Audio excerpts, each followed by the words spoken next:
Over these last days, it's been put forward or put out there that form is emptiness and emptiness is form. And the question's been asked, is this a paradox that has to be reconciled? Is it a conundrum or a puzzle that can be taken apart and the pieces put together in a way that we can understand it? Or is it a riddle that can and needs to be solved? Or perhaps even it's an enigma that cannot be solved. Perhaps you'll remember that day when the mullah came home after a hard day at the coffee shop, gossiping with his friends. And when he came into the kitchen and his wife was stirring the rice pilaf, and outside their donkey was hee-hawing with hunger. And Mullah Nasruddin said to his wife, "Wife, go and feed the donkey." And she said, "Here I am, stirring the rice. I've been working all day while you've been sitting at the coffee shop drinking coffee. You go and feed the donkey." And a big argument ensued. And finally, the mullah said, "We can solve this.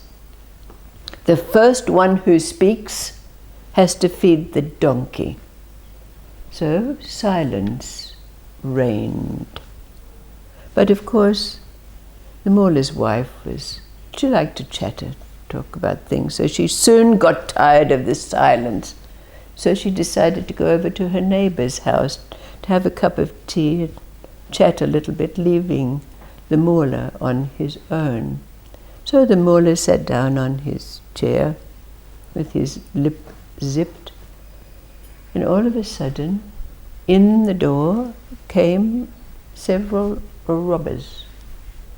Well, they caught sight of the mullah sitting in the chair, and they were about to back out the door, but they saw that he was mute and staring straight ahead of him. So they went about their business of taking everything in sight. And the final irony was that they came over to him and even took the turban off his head. Then they left. Well, in the meantime, the mullah's wife felt a bit sorry for the mullah, and her neighbor was cooking soup, so they decided to send a bowl of hot soup over to the mullah to warm his cockles of his heart, so to speak. So the little boy came over, and there was the mullah sitting on his chair with his lip zipped.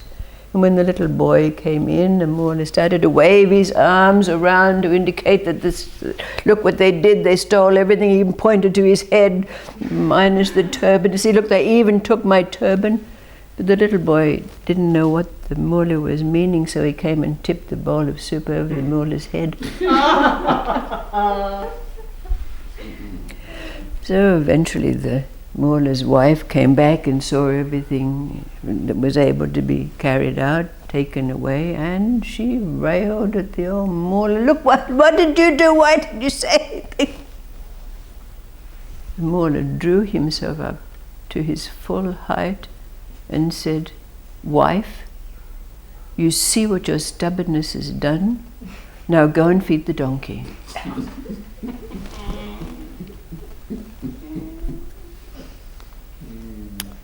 So there's a story that has already been told, but it leaves a little, maybe it's a conundrum, or maybe it's a riddle.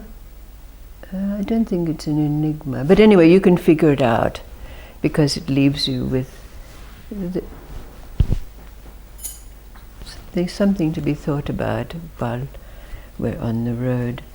And it's that story about this family who had the most beautiful daughter, she had grown into an extraordinarily attractive being, and it so happened that there was 3 suitors who were after her hand in marriage.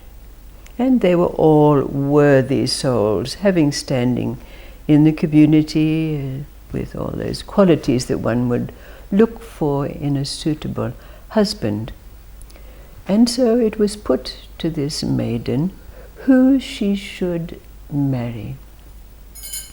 But she could not make up her mind between them.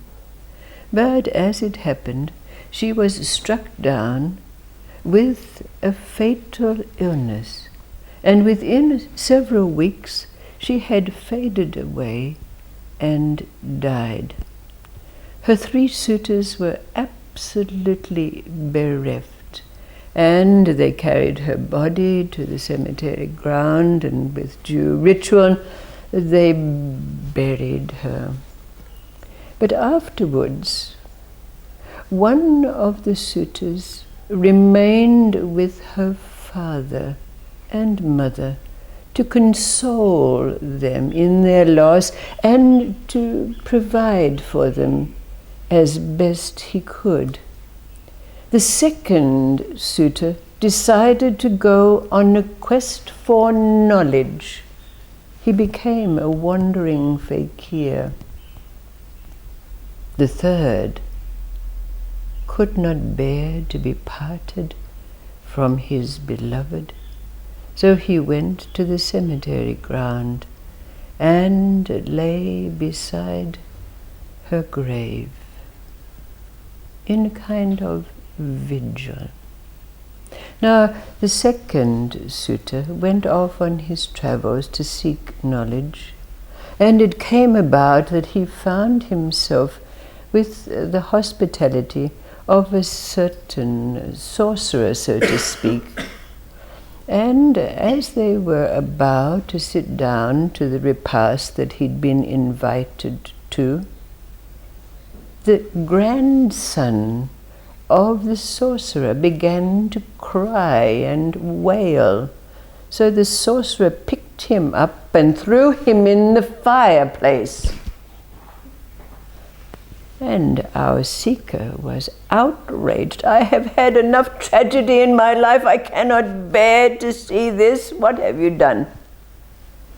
And the sorcerer said, "Nothing is what it seems, and for those who do not have knowledge, they cannot understand." And he took an amulet, and saying an incantation, he waved it in front of the fireplace, and the little boy walked out totally unscathed.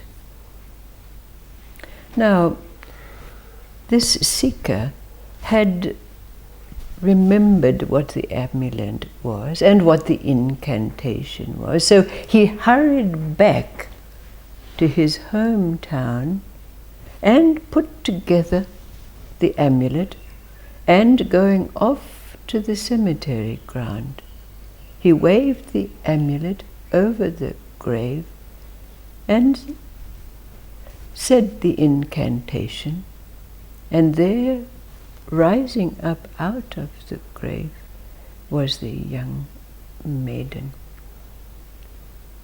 Now the 3 suitors were in great dispute. The first one saying, "Well, I stayed with her mother and father to take care of them in their loss." The second said, "I was the one who got the knowledge that enabled her to come back to life." And the third said, "Well, I have kept vigil in my love for her beside her grave." So the question that is left for you to ponder is, which one of the 3 suitors did the maiden choose to be her husband. Can we have none of the above? You can have a month. Can we have none of the above?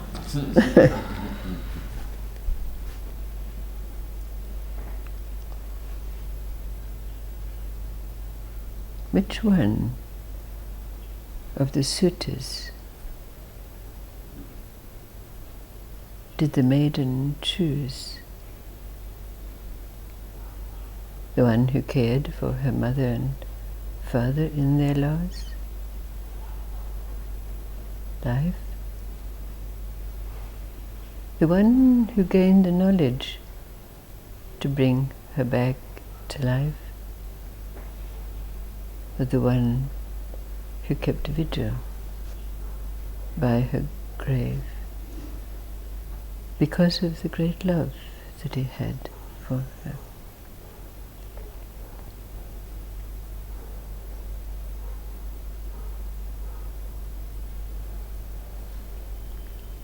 I think it's the one bringing her back to life. Okay.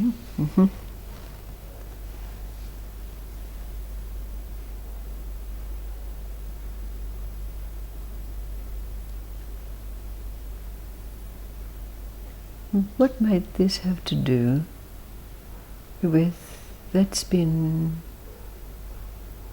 said? Form is emptiness, and emptiness is form.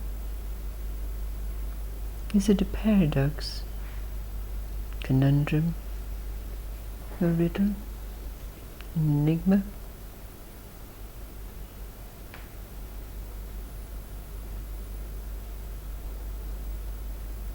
Ponder on this.